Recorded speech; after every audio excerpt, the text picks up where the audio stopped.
benar terjadi di dunia nyata. Belief bisa salah, sedangkan truth kebenaran mutlak. Kalau belief itu adalah kita yakin sesuatu itu benar, padahal sebenarnya bisa jadi tidak benar. Sementara truth memang yang sudah pasti benar adanya.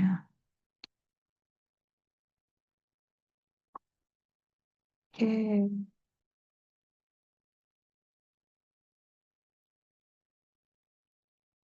Oke, ada yang bilang subjektif dan objektif ya. Jadi kalau belief itu subjektif, kalau truth objektif. Belief hanya sekedar percaya, belum ada fakta atau bukti, sedangkan truth sudah pasti karena ada fakta yang sesuai. Belief, kepercayaannya diyakini oleh seseorang, jadi dia subjektif, sedangkan truth itu fakta objektif dan dapat dibuktikan kebenarannya.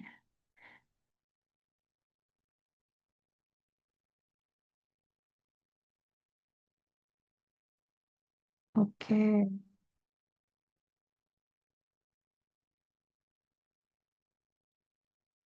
Ya, jadi kalian sudah sedikit banyak tahu perbedaannya ya.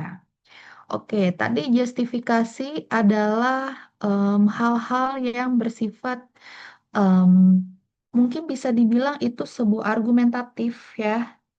Jadi apa hal-hal em, rasional yang kita ketahui ya.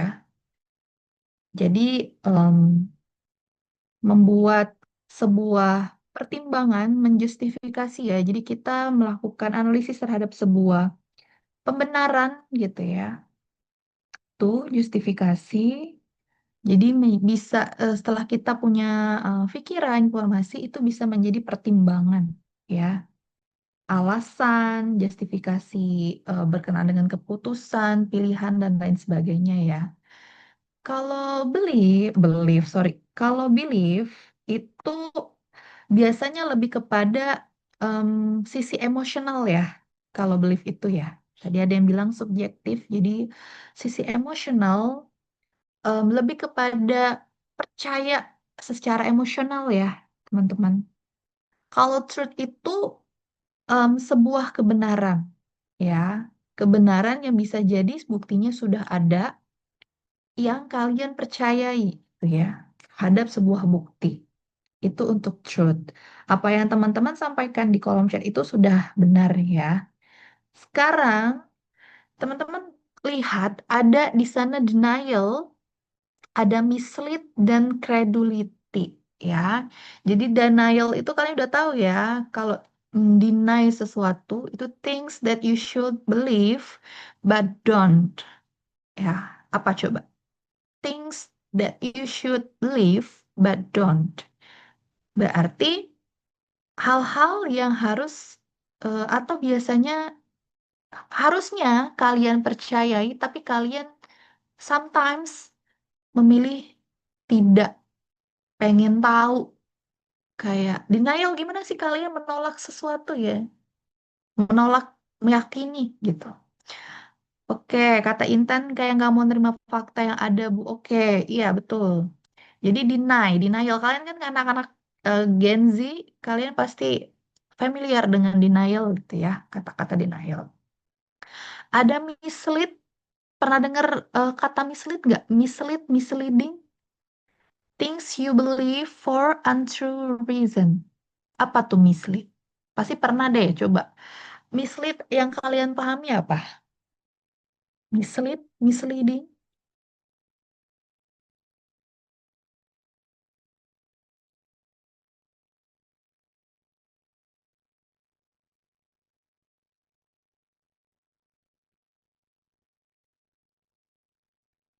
mislead. Apa ya kalau bahasa gaulnya mislead tuh? Mislead, misleading. Kita percaya sesuatu tapi menyesatkan, penyesatan, sesat, kayak kemakan hoax. Fakta yang dibuat benar dan banyak yang percaya padahal salah. Oke, apalagi?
Oke. Membuat seseorang mempercayai sesuatu yang tidak benar, percaya pada hal yang salah, bahkan menyesatkan, mengarahkan seseorang ke jalan yang salah sehingga membuat seseorang itu percaya dengan sesuatu tidak benar. Orang yang punya keyakinan ada alasan tetapi ternyata salah. Oke, apalagi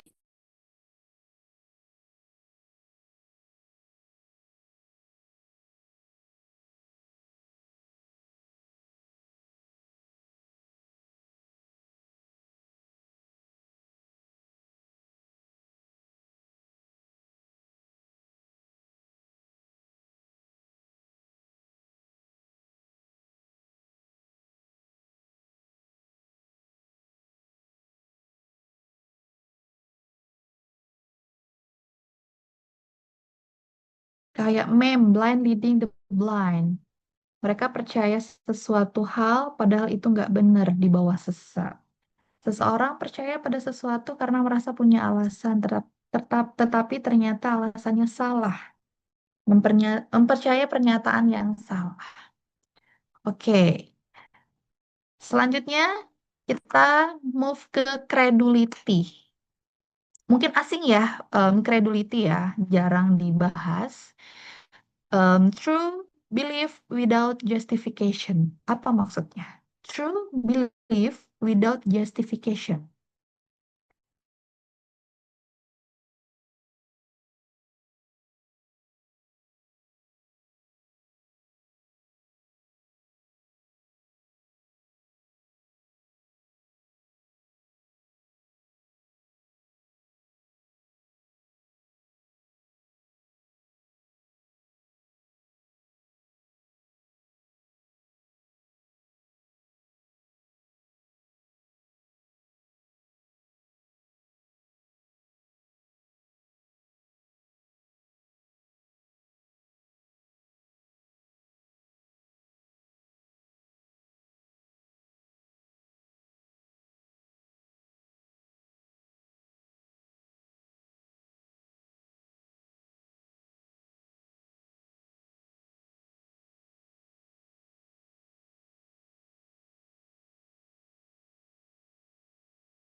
Ya.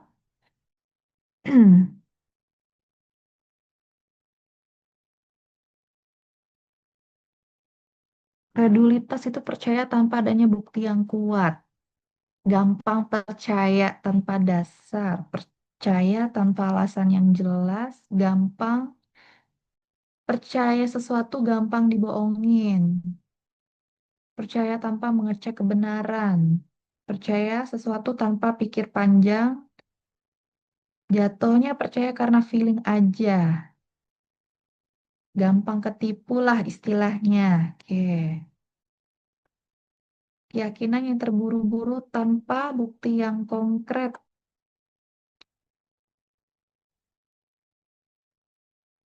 Oke ya. Sekarang kita bedah bersama ya teman-teman ya. Jadi tadi justifikasi, ada belief, ada truth ya. Justifikasi ketemu dengan truth dulu deh. Menghasilkan sebuah denial. Jadi justifikasi adalah sebuah hal atau mempertimbangkan sesuatu, membenarkan sesuatu ya. Kemudian menjelaskan sesuatu ya, melakukan sebuah pembenaran atas dasar pertimbangan, alasan, dan lain sebagainya. Kemudian ketemu dengan truth. Truth tadi apa? Kebenaran ya. Truth itu biasanya sudah ada data dan faktanya. Kemudian bertemu nih mereka berdua ya, melebur. Kemudian ternyata menghasilkan denial. Kenapa tuh kira-kira? Justifikasi ketemu truth, kemudian menghasilkan denial. ya. Kemudian justifikasi ketemu belief. Tadi ada yang bilang belief itu lebih subjektif, sedangkan truth itu lebih objektif ya. Jadi belief itu lebih kepada tadi saya bilang sisi emosional seseorang ya, lebih kepada keyakinan, kepercayaan secara emosi gitu ya. Belief dan belief itu beda ya. Jadi kalau belief itu lebih ke emosional, kalau belief itu lebih kepada kata kerjanya ya. Nah, itu. Jadi ketika justifikasi bertemu dengan belief itu biasanya suka menghasilkan misleading ya. Misleading, kemudian misalnya em, karena itu sisi emosional, jadinya kadang memang em, terlalu cepat percaya gitu ya. Nah, itu dari apa namanya justifikasi bertemu dengan belief biasanya misleading things you believe for untrue reason, tiba-tiba percaya aja gitu ya dengan sebuah alasan, dengan sebuah pertimbangan. Ketika belief bertemu dengan truth itu biasanya punya credibility tadi ya. Rasa percaya secara emosional kemudian bertemu dengan kebenaran itu biasanya tidak punya alasan atau pertimbangan untuk diyakini lagi. Kalian punya rasa emosional, percaya nih, gitu ya. Kemudian ketemu dengan truth, kebenaran yang sudah ada data, fakta, valid misalnya ya. Nah, biasanya nih terjadi kalian meyakini sesuatu tanpa justifikasi biasanya ya. Tapi satu sisi bisa juga itu dua hal yang berbeda ya teman-teman ya. Belief dan truth. Jadi em, kadang justru itu membuat orang banyak yang tidak percaya gitu ya teman-teman. Nah, di antara irisan-irisan ini, justifikasi beririsan sama truth menghasilkan dan denial. Justifikasi bertemu dengan belief menghasilkan misleading. Truth bertemu dengan belief beririsan menghasilkan credulity. Hal-hal yang ada di dalam lingkaran ini beririsan satu sama lain dan itu biasanya menghasilkan atau pasti menghasilkan knowledge. Ya, jadi dari ketidakpercayaan, jadi dari kita denial, ah nggak percaya nggak mungkin gitu. Atau kita mempertanyakan kebenaran diri sendiri ya, benar nggak kita berpikir hal seperti ini? Atau kita percaya terhadap sebuah fakta dan data ya. Ketiga-ketiganya ini jika beririsan satu sama lain itu akan menghasilkan pengetahuan ya. Nanti kita bahas lagi bahwa pengetahuan itu biasanya apa kalian bisa in a good way or bad way gitu ya pengetahuan. Tapi asas yang biasanya beririsan itu mulainya dari justifikasi, truth, dan belief. Ya, kemudian semua ini menghasilkan knowledge seperti itu. Jadi sekarang banyak orang yang mempertanyakan apa sih sebenarnya pengetahuan? Apa apa yang diketahui, diyakini dan apa apa itu dianggap benar? Ya, itu untuk penjelasan ini. Next slide ya. Kayak gini ya. Saya udah upload di Leads, tinggal di download aja. Oke. Nah, kita masuk ke eksplisit dan tacit yang sudah saya mention di pertemuan pertama.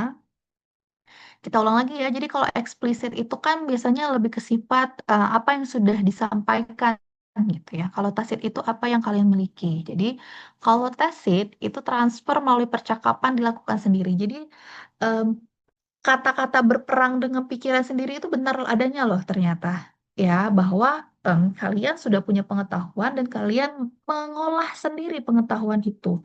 Jadi kalian pasti di dalam pikiran misalnya otak kalian tuh em, ada sejenis percakapan bubbles-bubbles gitu ya, tapi mungkin bisa jadi kalian tidak bisa sampaikan. Jadi bergerak aja di pikiran kalian gitu ya. Jadi intinya ada bank data yang kalian punya.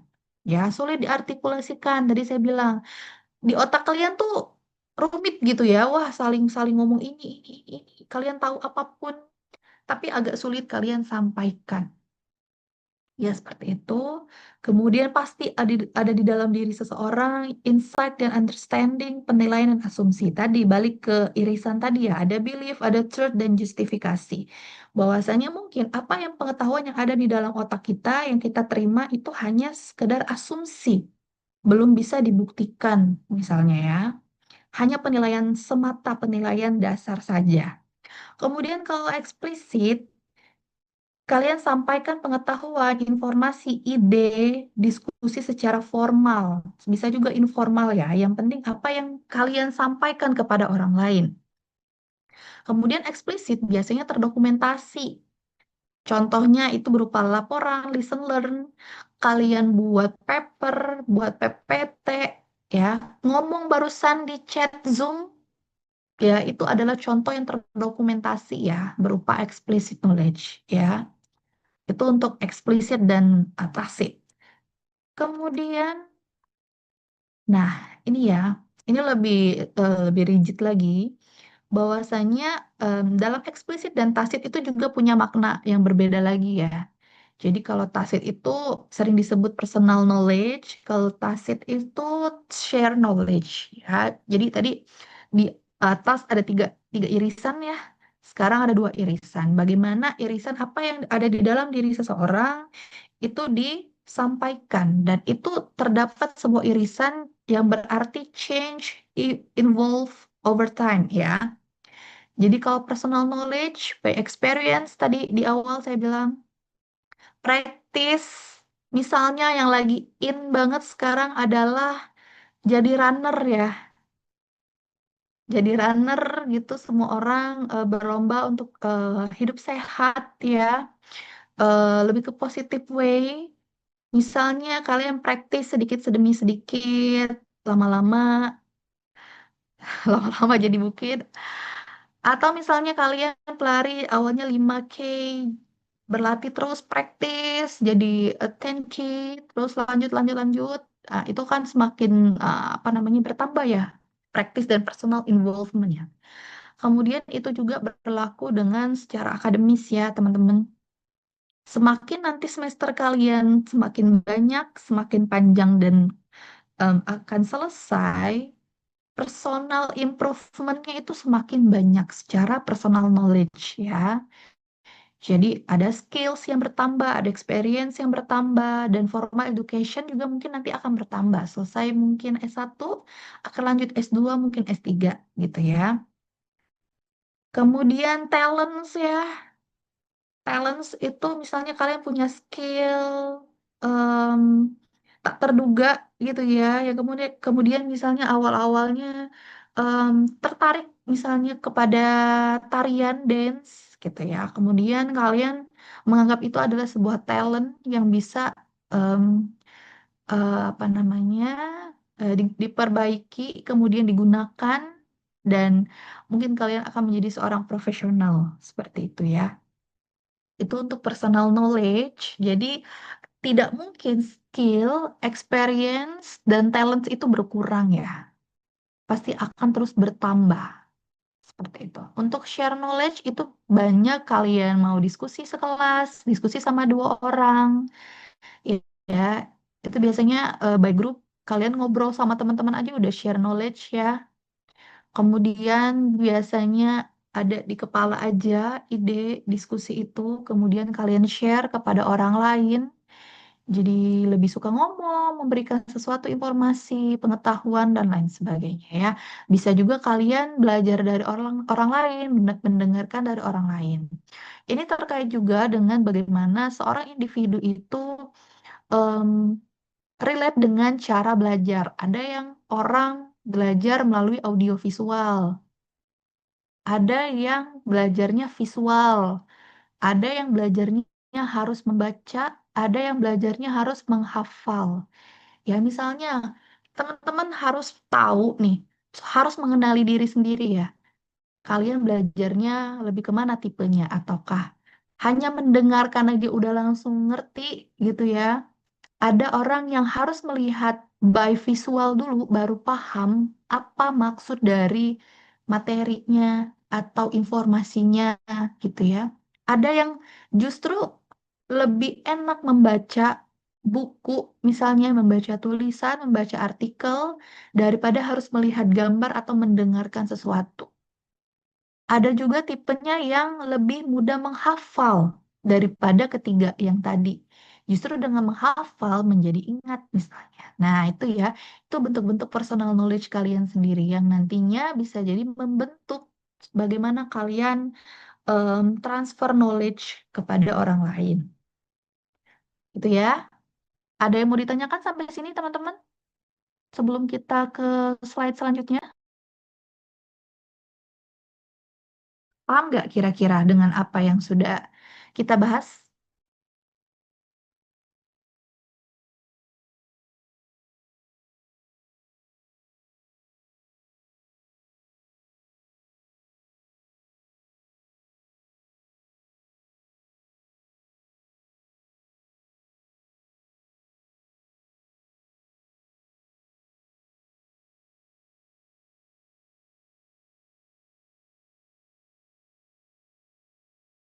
Oke, kejauhan saya next slide-nya. Ya, kita lanjut ya. Ternyata dalam pengetahuan itu juga including secara sensory memory ya. Jadi kita mendapatkan informasi itu biasanya melalui external information outside of human dan internal information within human, gitu ya. Jadi ada hal-hal yang kita pelajari, kita tangkap, kita rasakan gitu ya, pengetahuan yang mungkin kalian tidak sadari sebelumnya ya. Kita akan bahas di Eight Senses. Jadi silakan dilihat gambar ini dan apa maknanya. Jadi ada sight, ada hearing, ada taste, ada touch, proprioception, ada interoception, ada vestibular, dan smell. Ya, hearing, taste, touch, proprioception, interoception, vestibular, smell, dan sight. Ada 8. Ya, jadi tidak hanya panca indera seperti biasa ya, ternyata ada tambahan-tambahan sensori di mana pengetahuan itu bisa muncul, bisa kalian kenali. Oke, ada yang bisa menyampaikan contoh dari 8 ini, silakan. Bagi yang mau open mic boleh, atau mau diobrolan chat Zoom boleh. Silakan berikan contoh yang pernah kalian alami dari 8 ini.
Ayo, silakan ditulis aja atau ada yang mau berbicara bagaimana pengalaman yang pernah kalian rasakan atau alami dari 8 senses ini. Misalnya kalian dari mendengar, kalian jadinya tahu apa contohnya. Atau misalkan dari taste, dari sight. Sight itu apa? Melihat ya. Dari smell. Nah, seperti apa contohnya?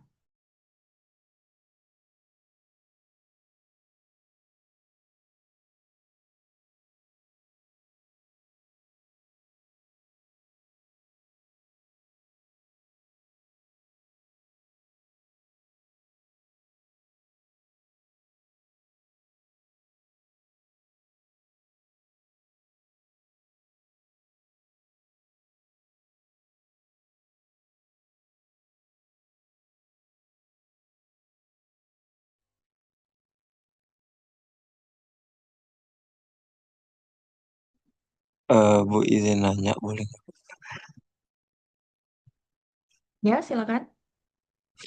Bu saya mau nanya dari yang proprioception ini sama antara interoception ini. Kan kalau eh, proprioception ini kan kayak kita ngerasain apa ya, ngerasain dari tubuh kita sendiri gitu, nggak harus ngelihat ya Bu.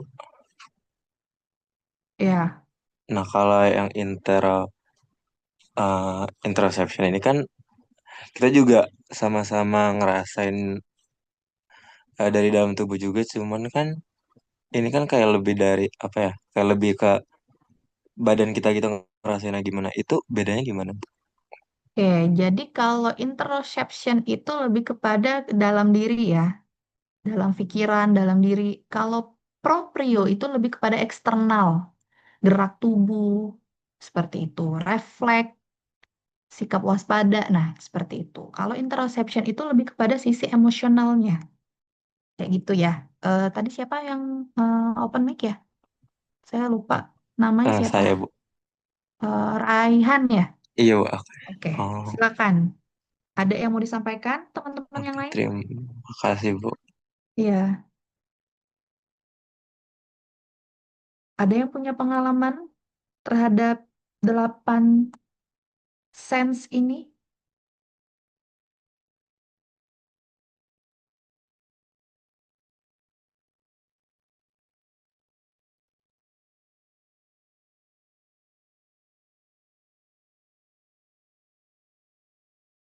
Kita coba bahas satu persatu dulu ya. Nanti silakan dijawab di akhir ketika sudah selesai membahas 8 senses ini ya. Oke, pertama hearing, mendengar ya. Kalau mendengar udah pasti. Saya ngomong sekarang kalian pasti ngedenger ya apa yang saya katakan, suara saya kayak gimana, pelan atau besar suaranya ya. Jadi kalau dalam the eight senses ada hyposensitif dan hypersensitif. Jadi hypo itu need repetition, not notice loud sound, less hearing. Jadi kalau need repetition kayak apa-apa tolong tolong apa ya nggak dengar misalnya gitu. Jadi butuh 2 kali mendengarkan gitu ya.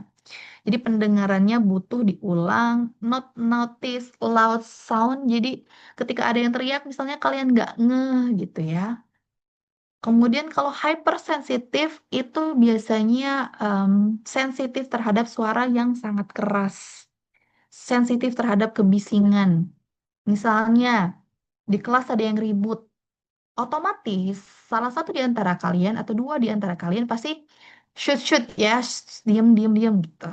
Nah ya, jadi biasanya pengetahuan itu masuk melalui pendengaran kalian.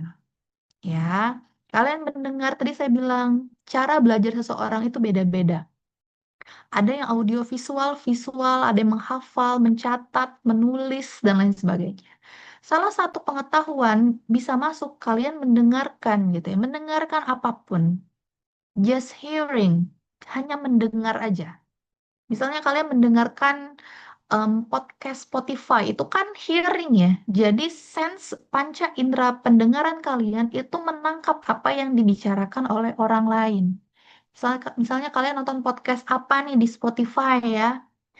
Podcast apa yang mungkin bisa basisnya education misalnya ya atau informasi-informasi atau berita-berita entertainment misalnya. Itu kan hanya mendengarkan sebanyak durasinya 1 jam misalnya ya. Itu salah satu contohnya untuk hearing. Kemudian em, hearing itu kan tadi hyposensitif dan hypersensitif. Misalnya semakin sensitif kalian, kalian tidak bisa mendengarkan dengan baik atau mencerna informasi atau pengetahuan itu dengan nyaman. Pun misalnya hyposensitif, em, bisa jadi apa orang apa spokesman atau speaker atau mungkin saya menjelaskan tidak terlalu jelas suaranya, kalian pasti butuh pengulangan. Ya, jadi kalian jadinya tidak utuh mendengarkan informasi atau pengetahuan. Nah, seperti itu untuk sense dari hearing ya. Jadi pengetahuan itu bisa masuk dengan cara kalian mendengarkan sebuah suara, sesuatu, orang berbicara, ngobrol via audio visual. Itu ya untuk hearing. Kemudian ada taste. Ya, taste rasa ya. Need stronger flavor. Jadi kalau need stronger flavor kayaknya kurang asin, kayaknya kurang manis ya. Oh, mungkin kurang pedes ya. Atau misalnya em, kalian suka makanan pahit-pahit, kurang pahit misalnya. Kalian ngerasa makan pare itu kurang pahit, jadi pengen ada rasa yang lebih pahit. Kemudian kalau hypersensitive, jadi food flavor or texture ya. Teksturnya too intense. Misalnya keasinan, kemanisan, kepedesan, pedes banget ya. Kayaknya mungkin udah level-level 3 itu udah paling pedes bagi kalian sendiri. Atau misalnya em, donat pakai topping meses itu udah paling manis menurut kalian. Atau misalkan kalian makan coklat di Alfa, Indo, dan lain sebagainya. Misalnya beli Toblerone atau coklat yang Dairy Milk yang tebel-tebel itu ya. Mungkin terlalu manis gitu ya. Itu juga menjadikan sebuah pengetahuan ya teman. Misalnya kalian tadi, oh ternyata coklat yang ini tuh ternyata manis banget dibanding coklat yang A. Misalnya coklat B terlalu manis dibanding coklat yang A. Jadinya besok-besok kalian menyesuaikan bahwasanya kalian cocoknya di coklat yang nggak terlalu manis. Misalnya ya. Nah, itu kan menjadi sebuah pengetahuan. Oh, berarti saya hanya makan coklatnya yang ini. Kemudian kalau misalnya makan yang terlalu pedas, ya, bahwa alami tubuh kalian tidak cocok makan pedas. Jadi kalian jadi sakit, misalnya tenggorokannya jadi sakit, jadi demam, ya, jadi mules-mules gitu ya, jadi badan gak enak. Itu kalian bisa membedakan. Oh, berarti besok saya tidak boleh makan yang pedas-pedas lagi. Kayak gitu ya. Jadi sense ini menentukan bagaimana preferensi kalian dalam misalnya makan, minum, ya. Karena di situ ada lidah dan mulut gitu ya yang merasakan. Oh ternyata makan bakso ini lebih enak dari bakso yang hits misalnya. Ya meskipun harganya lebih mahal.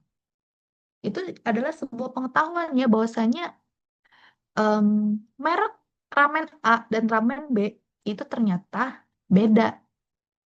Oh, ternyata ini lebih otentik kaldunya dibanding B. Nah, itu menjadi sebuah pengetahuan ya, teman-teman ya. Kalau untuk taste. Jadi kalian punya preferensi pribadi, bagaimana pengetahuan terhadap rasa itu menjadi hal yang penting ya. Kalau kalian sering nonton MasterChef itu ya, itu penilaian rasa itu adalah hal yang utama juga, pasti gitu ya. Kemudian misalnya ada sekali R&D-nya gagal, itu kan dari rasa yang dirasakan sebelumnya, itu bisa menjadi preferensi rasa untuk menu yang baru, misalnya. Ya, oke. Paham ya sampai sini untuk taste, kemudian kita lanjut ke smell ya, bau. Ya, kalau hyposensitif itu biasanya nggak notice, nggak nge penciuman terhadap bau apa ya, wangi apa atau bau yang tidak enak seperti apa. Misalnya em, kalian ada di sebuah tempat, terus tempat itu ada pakai apa namanya wangi-wangian gitu ya. Terus kalian ngerasa kayak nggak bau apa-apa deh, kurang wangi misalnya. Saya kalian teman kalian pakai parfum, terus ternyata nggak kebauan misalnya gitu ya. Nggak notice, nggak sadar ini tuh bau apa. Tidak bisa membedakan. Contohnya juga ya baunya apa. Antara wood dan sandalwood itu mungkin mirip-mirip atau mungkin jadi bisa beda gitu ya. Kemudian kalau smell intense itu overpowering ya. indera penciumannya sangat sangat sangat sangat tajam. Misalnya contoh ya, em, awalnya kalian nggak tahu bau busuk itu seperti apa. Sampai kalian bisa membedakan bahwa bau busuk sampah dan bau busuk bangkai itu dua hal yang berbeda misalnya. Jadi ketika bau itu kalian cium, ya kalian rasakan, oh ternyata ini bukan bau bangkai misalnya, ini adalah bau sampah atau bau makanan basi misalnya gitu ya. Itu kan pengetahuan. Jadi ketika kalian em, merasakan bau bau bau yang sama, oh kalian udah membedakan di kepala kalian, oh ini ternyata bau ini, oh ini ternyata bau ini, gitu ya. Begitu juga misalnya kalian ke pameran parfum, ya, kalian by experience ke satu toko ke toko yang lain misalnya. Oh ternyata toko ini dia signature-nya lebih kepada vanilla. Oh ternyata parfum di toko B signature-nya lebih kepada musk misalnya atau wood. Oh, ternyata toko C lebih preferensinya kepada bau rose misalnya ya, wangi-wangi bunga. Dengan kalian membedakan wewangian itu, bahwasanya brand A, B, dan C itu punya signature yang berbeda-beda, ya, punya em, ciri khas jualan yang beda-beda, gitu ya. Misalnya kalian ke BBW ya, itu wewangian semua kan di dalamnya ya. Mungkin ada orang yang tidak bisa masuk ke sana karena terlalu wangi, tetapi misalnya kalian mencoba experience ya, survei, analisis, kalian pasti bisa membedakan bau-baunya gitu. Nah, itu kan sebagai pengetahuan, oh ternyata saya cocoknya ke vanilla, oh saya cocoknya ke coklat, dan lain sebagainya. Kayak gitu ya. Misalnya orang baru ngeluarin parfum, ya parfumnya signature-nya pasti berbeda-beda. Oh ternyata misalnya Humans itu dia lebih kepada signature-nya ini. Oh ternyata YSL signature-nya lebih ke sini, ya. Oh misalnya Dior itu lebih ke mana signature-nya. Dan contoh-contoh bau-bau yang lain. Misalnya kayak kayak misalnya kalian bisa membedakan antara bau ayam geprek dan bau baso misalnya. Itu kan sebagai pengetahuan by sense ya, teman-teman. Jadi bisa jadi kalian tidak notice dengan bau itu apa, tapi ketika kalian by experience terus merasakan by sense, itu kalian bisa membedakan. Itu kan menjadi pengetahuan baru. Oh, ternyata bau ini saya belum pernah bau ini, bau makanan apa ya ini gitu. Jadi, ketika kalian udah tahu bau itu apa, menebak-nebak dalam pikiran kalian ya, oh ternyata baunya bau ini. Kayak gitu ya untuk contoh smell. Kemudian untuk touch ya, touch itu sentuhan. Misalnya kalau hyposensitif itu notice someone touch ya.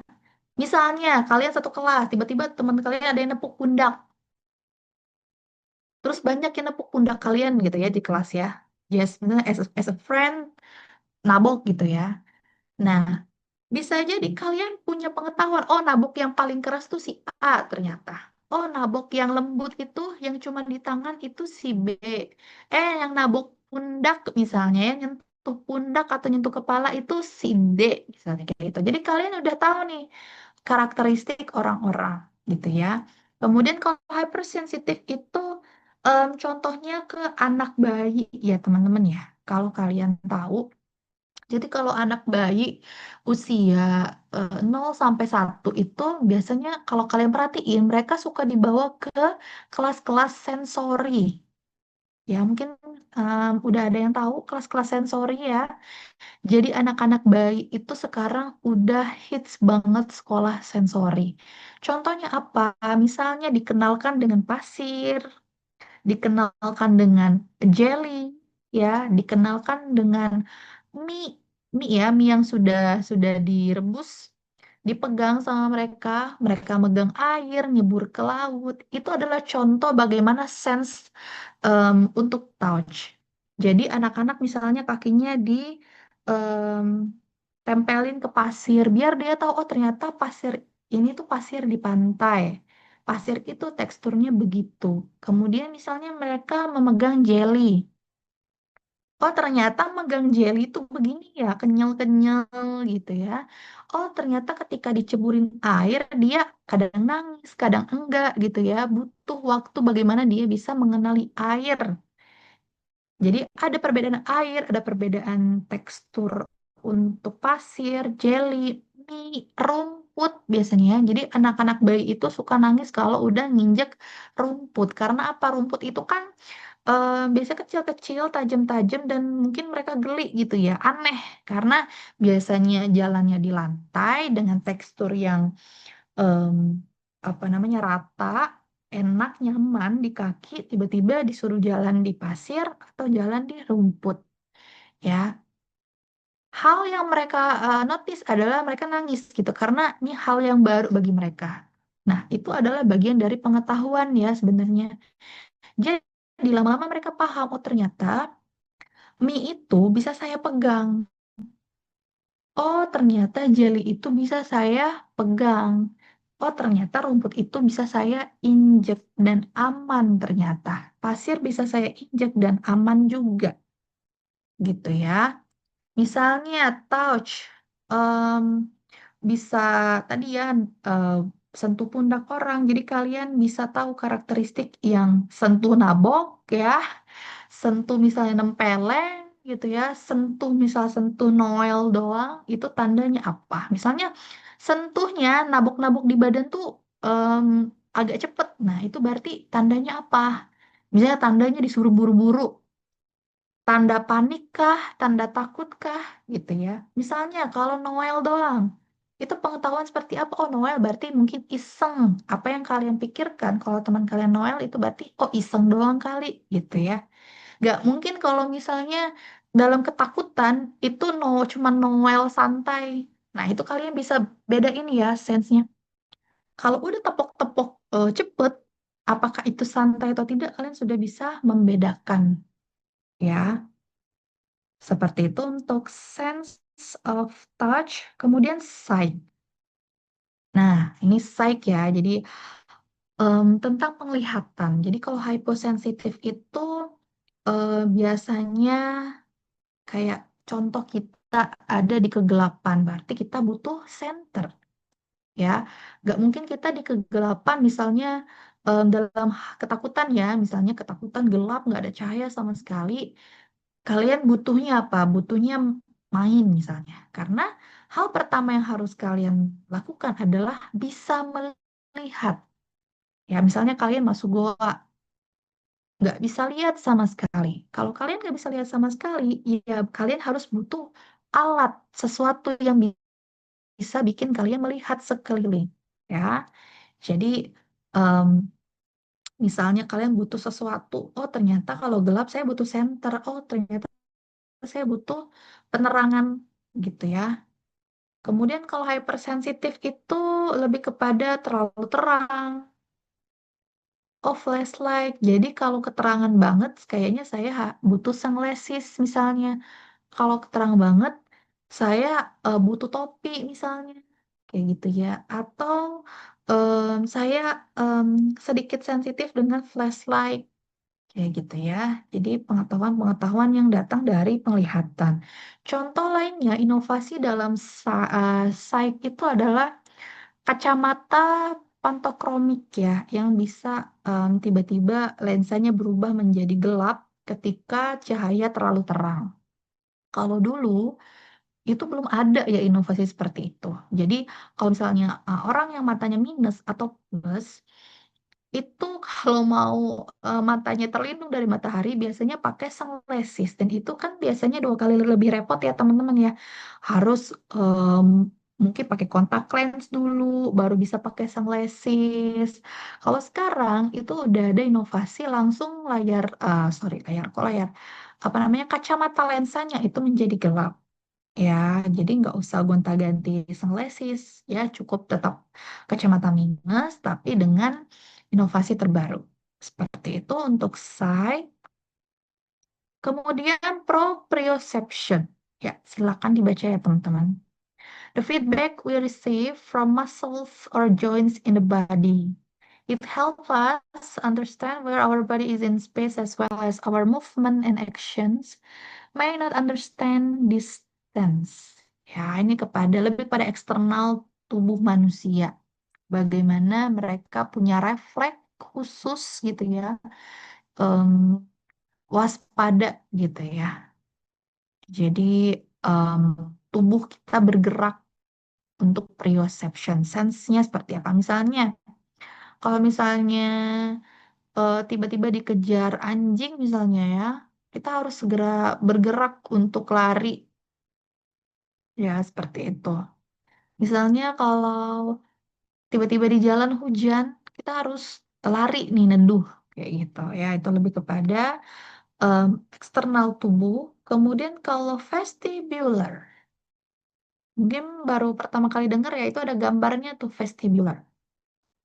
This system in our inner ears tells our brain about the position of our head, how fast or slow we are moving, as well as where we are in relation to other objects or people. Hypersensitive can find movement and balance challenging and may lose balance when turning or get car sick more easily. Apa yang dimaksud dengan vestibular?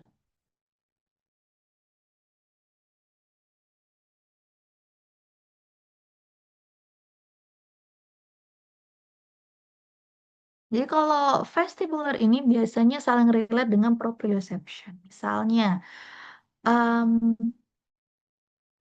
sense of refleks waspada itu saling berkaitan dengan gerak tubuh. Ya, teman-teman ya. Jadi, misalnya kalian tiba-tiba kepleset, kalian bisa menyeimbangkan diri ya. Oh, ternyata kalau di lantai yang seperti itu biasanya licin. Saya harus waspada. Oh, misalnya saya naik sepeda harus menyeimbangkan diri, harus bisa belok kanan, belok kiri tanpa jatuh misalnya ya. Kemudian kalau misalnya kalian kaget gitu ya, jadi sistem tubuh kalian itu em, ada di otak ya, kita juga. Jadi intinya, our brain itu punya sistem yang sangat-sangat amazing ya. Jadi setiap sel dan sarafnya itu memberikan banyak informasi ya, bahwasannya manusia itu kalau dalam situasi tertentu itu pasti diinformasikan oleh otak ya untuk ngapain. Misalnya kepleset, kalian udah mungkin badannya gerak kanan kiri gitu ya untuk menyeimbangkan diri agar nggak jatuh ya. Misalnya dalam kaget, kalian responnya kayak gimana ya. Itu biasanya berkesinambungan antara vestibular dan proprioception. Kemudian, masih ada nggak ya untuk eksensis? Oh, masih ada. Ada interoception, ya. Processing sensation that happen inside your body. Hungry, thirsty, whole or cold, nauseous, or need to use the toilet. Also links to physical sensation in the body. Misalnya jantung berdetak cepat saat ketakutan, keringat dingin. Hypersensitive may feel input serasa sakit, lapar lebih kuat. Kemudian hyposensitif bisa tidak, bukan apa ya, kalau penjelasan kayak gini itu lebih kepada em, kalian tidak merasakan, tidak sadar, gak aware dengan sesuatu gitu ya. Kudu diberitahu orang dulu. Misalnya gitu.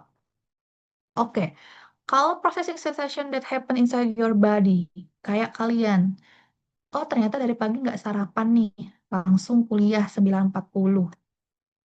Ya, tiba-tiba keruyuk-keruyuk nih lapar, berarti itu adalah sense dari tubuh bahwasanya kalian lapar. Artinya apa? Kalian udah tahu kalau lapar, kalau udah lemes-lemes harus makan. Ya, kemudian misalnya kalian udah olahraga nih, terus tiba-tiba ngerasa sempoyongan atau em, lemes misalnya. Pengetahuan itu mengharuskan kalian untuk minum. Misalnya kalian ke Bogor, cuaca dingin, hanya pakai kemeja aja satu, nggak bawa jaket. Kedinginan ya. Di situ insting manusia, sense manusia itu pasti membutuhkan hal-hal yang bisa membuat dirinya hangat. Pakai jaket, ya, kayak gitu. Bawa shawl mungkin, atau mungkin bawa kupluk, kayak gitu ya. Jadi kalian bisa membedakan, oh ternyata kalau di tempat dingin saya harus bawa jaket. Saya harus bawa shawl, saya harus bawa kupluk misalnya, atau sarung tangan.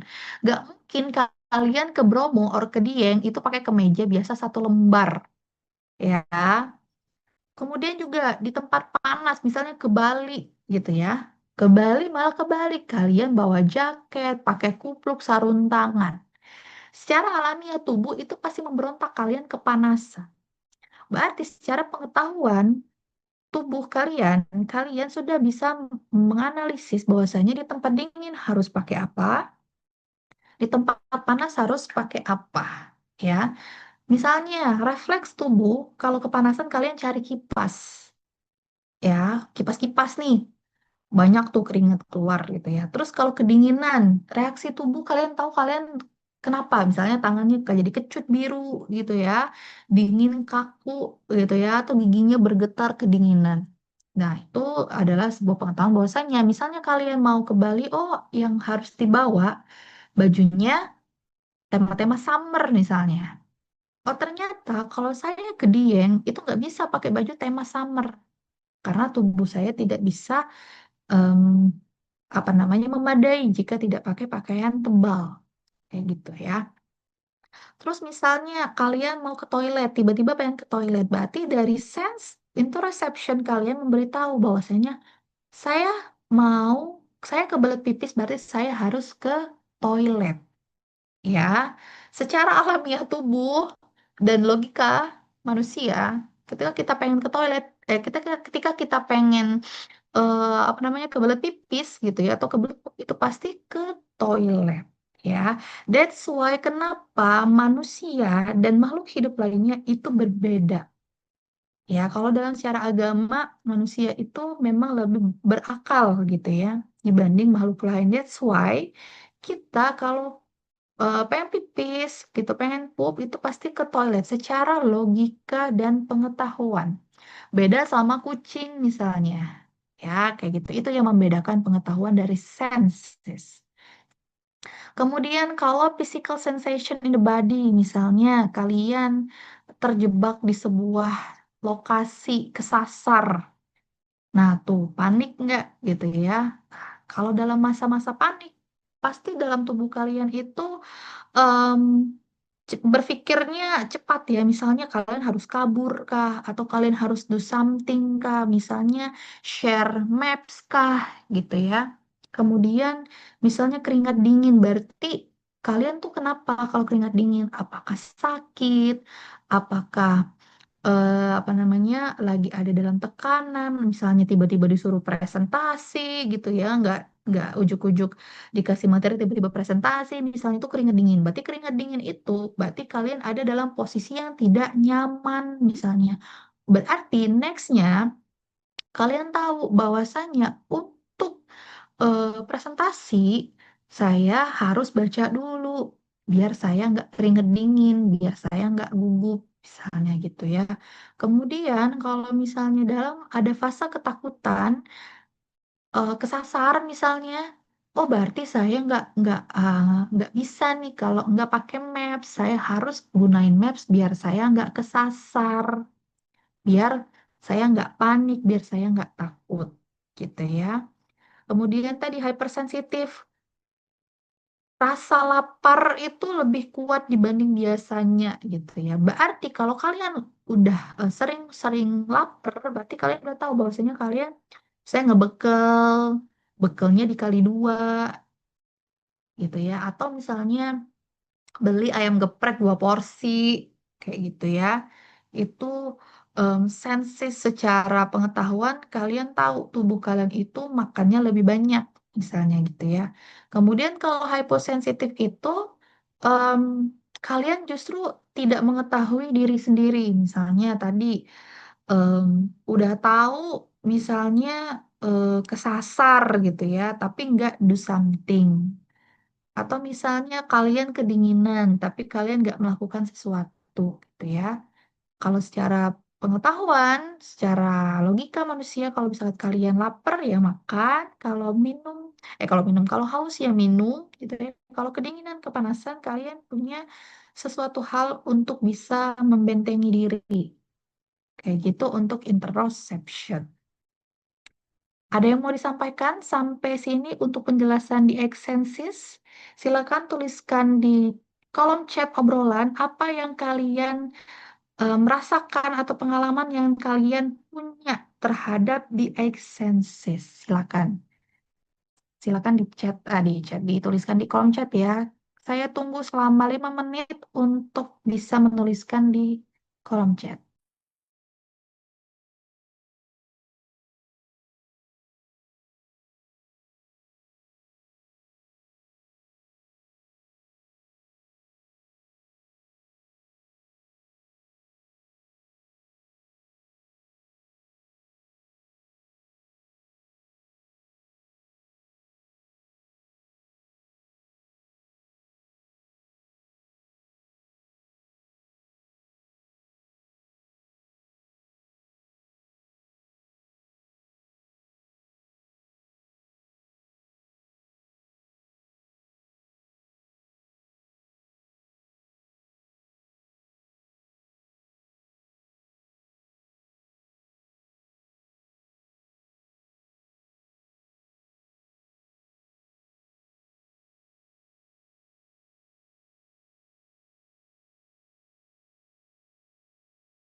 Ternyata seru-seru ya pengalamannya ya, lucu-lucu gitu. Ya, silakan siapa lagi yang mau berbagi pengalamannya terhadap High Senses.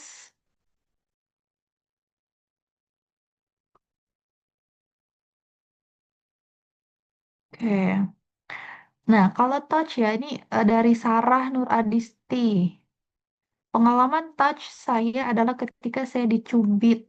Dan saya baru tahu kalau dicubit itu sakit ya. Itu bagian dari touch. Bagaimana kalian tahu bahwasanya dicubit ketika misalnya lagi Noel tadi ya, dicubit biasa sama dicubit yang memang misalnya orang tua kalian pernah marah terus atau guru kalian di sekolah pernah marah atau kalian misalnya di sekolah dulu ada temen yang suka nyubit gitu ya. Cubitan kasar dan cubitan biasa itu berbeda. Jadi kalian tahu kalau cubitan biasa itu mungkin teman kalian iseng aja. Tapi ketika cubitan itu keras dan sakit dan bisa meninggalkan apa namanya merah di kulit, bisa jadi itu kalian lagi dimarahin.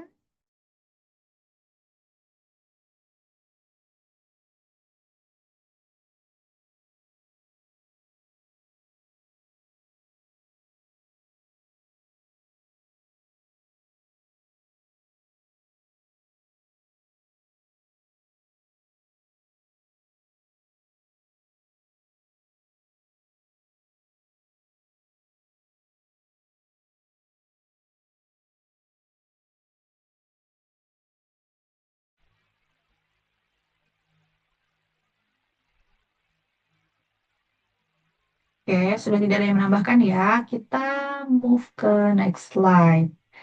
Terima kasih ya atas sharing pengalamannya. Oke, kita masuk lagi bahwasanya pengetahuan itu ada yang terekam, ada yang tidak terekam ya. Jadi biasanya kalau terekam itu hal-hal yang diupload di media sosial misalnya ya.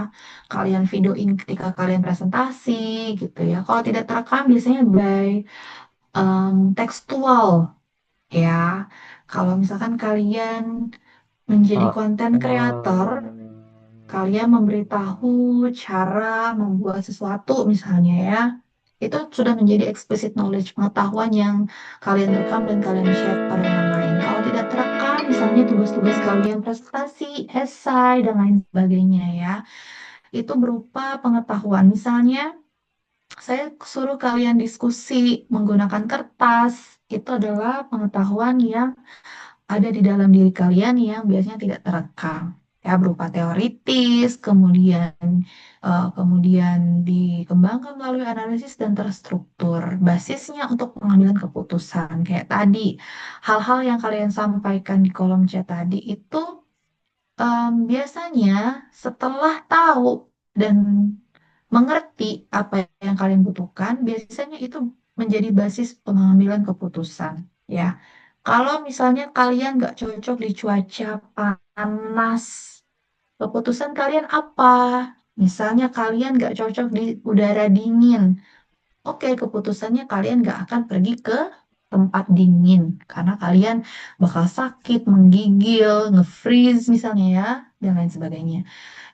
Pengetahuan-pengetahuan semacam itu menjadi landasan tadi ya, justifikasi, ada belief, ada truth, itu dipengaruhi oleh hal-hal seperti itu ya. Jadi misalnya kalian sakit ya, oh sakit saya ini agak lumayan parah, ternyata tidak sudah tahap tidak bisa mengikuti perkuliahan misalnya, nggak sanggup jalan ke kampus, sempoyongan, kayaknya saya better istirahat di rumah. Itu kan jadi basis pengetahuan ya, bahwasanya kalian tidak memadai untuk bisa mengikuti pembelajaran.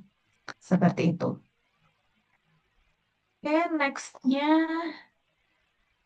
Jadi pengetahuan itu tidak akan pernah berkurang ya, teman-teman ya.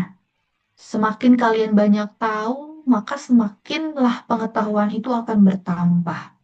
Nggak mungkin pengetahuan itu berkurang, hanya saja mungkin kalian lupa atau stagnan. Ya, biasanya pengetahuan terorganisir dan beragam diperoleh pengetahuannya, baik formal maupun informal. Tadi saya bilang by experience, by sense, ya, cara kalian merasakan itu kalian tahu kalian harus ngapain. Oh, pengetahuan baru gitu ya.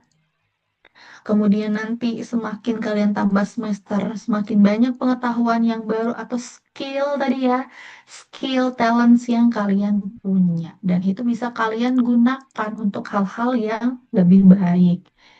Gitu ya, misalnya kalian jago di bidang UI UX one day gitu ya, atau jago dalam mengelola dan mengolah data statistik, dan itu bisa menjadi pengetahuan dan bekal kalian nanti bahwasanya em, dalam pendidikan formal kalian punya banyak pengetahuan itu dan bisa kalian gunakan nanti ketika misalnya kerja atau sebagai em, kemampuan diri ya dari diri sendiri gitu.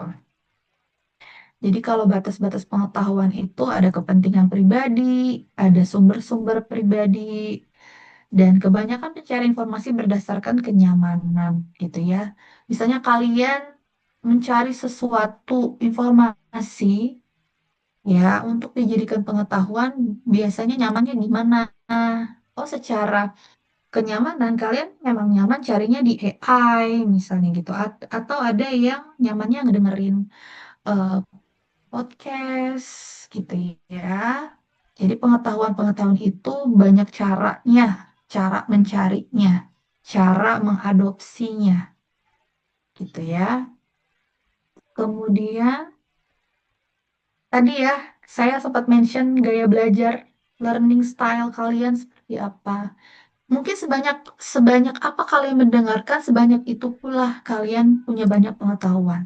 Semakin banyak kalian membaca, ya, misalnya membaca e-book yang udah saya upload, semakin banyak itu pula pengetahuan yang kalian tahu terhadap sebuah buku itu.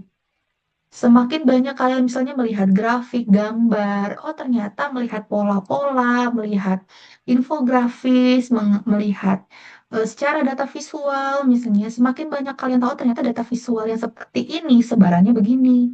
Oh berarti dia tersebar seperti ini datanya. Oh ternyata misalnya sebaran data di B itu sedikit, berarti tidak banyak yang Udah gue sebutin, Mbak. ada datanya di sana, ya. Jadi kalian harus tahu pengetahuan kalian secara individu itu seperti apa. Dan itu akan terus diasah ya teman-teman ya. Semakin misalnya kalian tahu, kalian lebih kepada audiovisual atau visual, itu semakin kalian asah itu semakin bagus untuk pengetahuan kalian gitu ya. Tapi bukan berarti cara belajar yang lain itu tidak baik, tidak ideal. Hanya saja disesuaikan dengan karakteristik kalian masing-masing. Misalnya tadi lebih kepada visual, tetapi juga dibarengi dengan banyak membaca, mendengar juga gitu ya, menulis seperti itu. Itu untuk cara belajar. Nah, kemudian ada perbedaan ya untuk pengetahuan secara individu ya. Tadi kayak mencari informasi, information seeking behavior ya, dalam mencari informasi-informasi tertentu. Kemudian ada juga pengetahuan secara kolektif tadi ya, pengetahuan yang kalian sampaikan ke orang lain, kalian Pin kulkas ya. diskusikan gitu ya Banget kepada deh. orang lain. Jadi kalau saling sharing knowledge itu bisa jadi apa yang kalian ketahui itu teman kalian tidak ketahui, atau teman kalian ketahui kalian tidak ketahui. Jadi muter kayak gitu. Jadi saling kasih tahu, oh ternyata parfum ini itu bagus. Bagusnya kenapa? Bla bla bla. Oh ternyata kalian nggak tahu nih ada parfum ini sebelumnya misalnya. Ya, misalnya ada materi tentang em, knowledge yang lain nih. Ternyata knowledge management tuh A, B, C, D loh. Jadi yang temannya tidak tahu menjadi tahu berkenan dengan hal tersebut. Ya, biasanya kalau untuk sharing kayak gitu secara kelompok kemarin ya, konsep interaksi antara dua orang atau lebih. Ya, yang sifatnya itu disampaikan kepada orang lain. Kalau nggak disampaikan kepada orang lain, itu berarti tacit knowledge. Jadi apa yang kalian ketahui, kalian pikirkan yang bisa jadi tadi justifikasi, asumsi, belief, truth, dan lain sebagainya. Ya, Oke, sekian mungkin untuk Nature of Knowledge kita hari ini pertemuan dua. Jadi untuk semua kelas A, B, dan C itu kita membahas Nature of Knowledge. Bahwasannya di dalam pengetahuan itu banyak banget jenisnya, banyak banget cara mengetahuinya, banyak banget cara mendapatkannya. Nggak hanya dari segi pendidikan formal, saya atau dosen lain memberikan materi secara 14 pertemuan kepada kalian nih ya. Em, Anggap aja 8 mata kuliah, 14 kali pertemuan setiap hari selama satu semester, itu 6 bulan. Kalian dapat nih pengetahuan baru. Tetapi ternyata pengetahuan itu tidak didapat secara formal aja. Justru dengan informal mungkin kalian lebih banyak dapatnya. Tadi kalian ada justifikasi, ada belief, rasa yakin terhadap sebuah pengetahuan, ilmu apa yang kalian percayai. Bisa jadi kalian denial, bisa jadi kalian misleading di dalamnya, bisa jadi credulity. Tapi semua ini adalah asas-asas bagaimana terbentuknya pengetahuan yang bisa kalian ketahui, kalian yakini, dan mungkin itu dianggap benar. Ya, sekali lagi untuk pengetahuan seperti ini karakternya yang tahu dan bisa membedakan adalah kalian sendiri. Karena tadi ada tacit knowledge gitu ya. Seperti itu. Kemudian ada eksplisit dan tacit ya. Jadi contohnya banyak sekali untuk tacit dan eksplisit. Kemudian tadi selain dalam pengetahuan secara pendidikan informal ya, pengetahuan yang kalian dapatkan secara formal di sekolah gitu ya. Ada pula pengetahuan yang diperoleh melalui di eksensis ya. Jadi kita jangan jangan underestimate juga dengan panca indera kita. Justru hal-hal yang sebenarnya secara formal diajarkan tetapi lebih besar di informal ya. Kemarin nih Nah, kelas apa saya lupa kalau kemarin tuh kelas A atau B ya. Ada yang nanya, Bu, gimana kalau misalkan pengetahuan secara mistis? Tuh siapa saya lupa kemarin cewek yang nanya ya. Hijaban pokoknya. Gimana kalau pengetahuan secara mistis gitu ya. Jadi akhirnya kami diskusi. Mungkin teman-teman juga baru ngeh dan saya juga menjelaskan gitu ya. Secara ilmu pengetahuan formal, mistis, hal-hal gaib itu sulit untuk dijelaskan, dibuktikan sekalipun dengan matematika atau fisika, hitung-hitungan ya, secara kimia dan lain sebagainya. Tetapi kalau kita pandang dari sisi pengetahuan secara informal, terutama di eksensis, mungkin kalian akan tahu ada pengetahuan secara gaib, mistis, dan lain sebagainya. Caranya gimana? Cara nyari taunya? Pakai ini, ada hearing, ada taste. Saya nggak tahu taste apa masuk apa nggak. Cuman kalau di mistis, di eksensis ini pasti ketahuan gitu ya. Tahu, oh ternyata ada gitu ya. Kalian mungkin pernah diperlihatkan, pernah diperdengarkan, mungkin mencium bau-bau. Contohnya, oh ternyata bau anyir itu adalah bau darah misalnya. Oh ternyata bau melati itu kadang-kadang diasumsikan sebagai bau dalam gaib-gaib. Jadi kalian bisa tahu nih, oh ternyata bau melati itu sering ditujukan kepada hal-hal gaib. Walaupun misalnya itu sulit dibuktikan apakah betul atau mungkin tiba-tiba aja bau tanaman lewat gitu ya, kita kebauan gitu smellnya, atau hearing kayak misal kalian nonton paranormal experience yang ada di YouTube atau podcast, banyak suara-suara yang dianggap mereka itu hadir hadir melalui suara dan dengan dentingan segala macam. Nah itu kan bisa kita ketahui ya. Kemudian kalian diperlihatkan atau sekilas melihat, kemudian misal touch gitu, mungkin ada yang pernah disentuh secara nggak langsung, ada yang em, mitos-mitos kalau hmm, bangun tidur belum. badannya ada yang biru-biru itu dicubit hantu katanya ya. Itu kan hal-hal yang tidak bisa dibuktikan secara ilmiah. Penjelasan kenapa badan kita biru-biru tiba-tiba gitu ya. Kemudian proprioception misalnya kita terdesak nih ada di sebuah ruangan kosong yang mungkin ada hantunya. Semakin kalian nekat, itu semakin berani biasanya. Yang awalnya nggak bisa ngedobrak pintu yang kekunci, tapi kalau dalam keadaan waspada, tertekan, itu bisa kedobrak pintunya.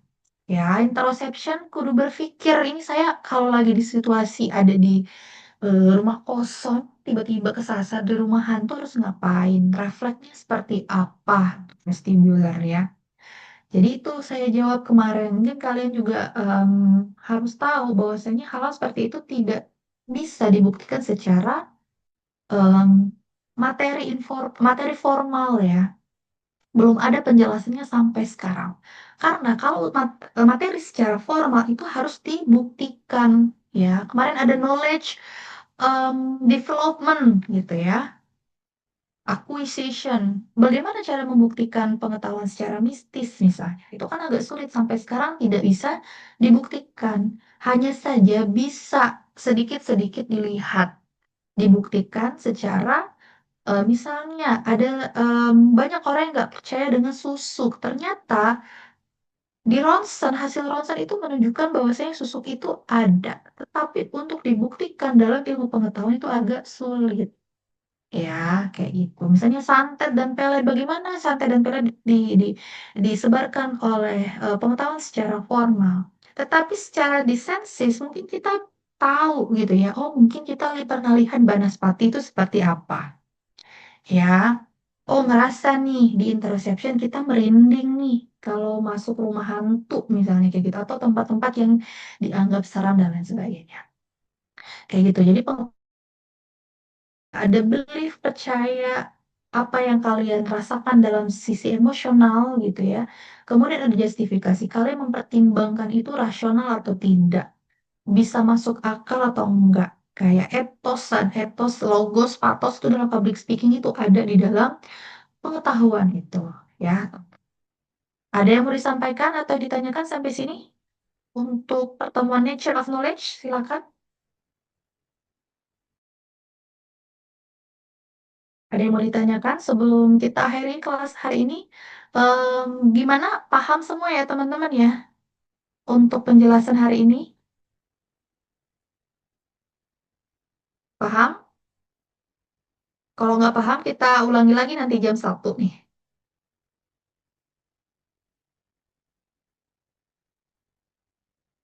Oke, kalau paham semuanya, kita akhiri ya untuk pertemuan Nature of Knowledge. Nanti di hari Senin depan biasa kita akan pematerian lagi. Ya, berkenaan dengan masih tentang pengetahuan ya. Jadi saya harap teman-teman setelah ini dibaca lagi ya slide-nya, buku-bukunya, dan banyak sumber-sumber lain yang bisa kalian jadikan acuan ya. Oke, karena sudah saya upload tinggal dibaca, jadi saya tidak perlu share record pertemuan hari ini ya. Oke, terima kasih, thank you for today ya teman-teman semua. Em, kita tidak usah apa namanya, nggak apa-apa kalau nggak on cam, tapi coba saya capture dulu aja ya. Yang nggak masuk siapa ya? Hanya ada 41. Tolong Jesse atau Jess ya? Mana Jess? Jess silakan Oke, dicek siapa yang tidak hadir ya hari ini ya. Kalau di saya ada oke, 41 orang. Ya, jadi nanti saya absen belakangan aja. Oke, thank you for today ya teman-teman. Semoga apa yang saya sampaikan dapat dipahami. Nanti kita akan kilas balik di minggu depan di hari Senin ya. Oke, thank you for today. Silakan boleh meninggalkan Zoom meeting.